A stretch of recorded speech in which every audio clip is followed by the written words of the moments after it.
C'est un journaliste très humain et qui aime profondément le Mali, qui veut toujours donner la parole à ceux qu'on n'entend pas. Nous leur demandons de les libérer au nom de la foi, de les libérer au nom de la liberté, de les libérer au nom de Dieu.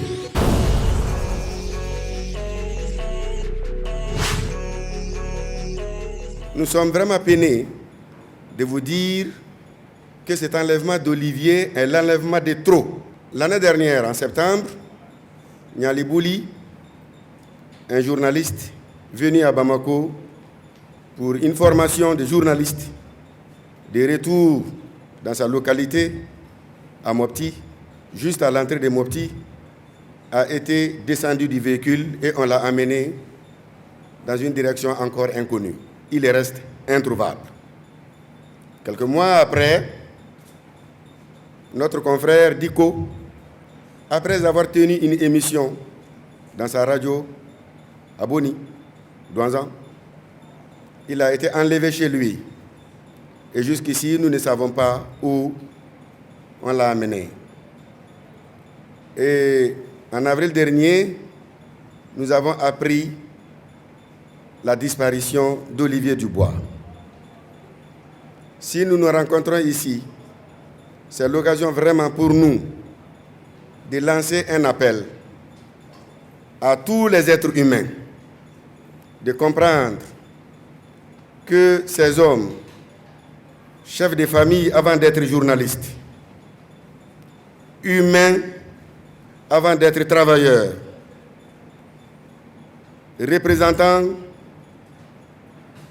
des communautés qui comptent sur eux, nous leur demandons de les libérer au nom de la foi, de les libérer au nom de la liberté, de les libérer au nom de Dieu.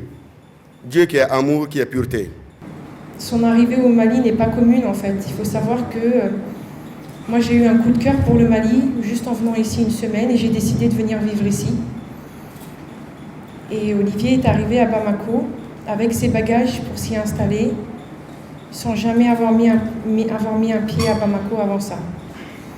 Il est venu, il s'est tout de suite adapté, il est tombé en amour du Mali et je pense que quiconque lit son travail se rend compte que c'est un journaliste très humain et qui aime profondément le Mali, qui veut toujours donner la parole à ceux qu'on n'entend pas, qui veut toujours parler des choses dont on ne parle pas. Et je pense que c'est ça qui définit Olivier en fait, c'est son travail. Et c'est pour ça qu'il est parti à Gao. Je suis très émue de tous vous voir. J'ai confiance. On va bien, les enfants vont bien. Et j'ai extrêmement confiance en la situation. J'ai confiance en le Mali. Et j'ai confiance aussi dans la France. Je sais que tout le monde a un but commun. C'est de faire qu'il rentre auprès de ses enfants. Il manque énormément à ses enfants.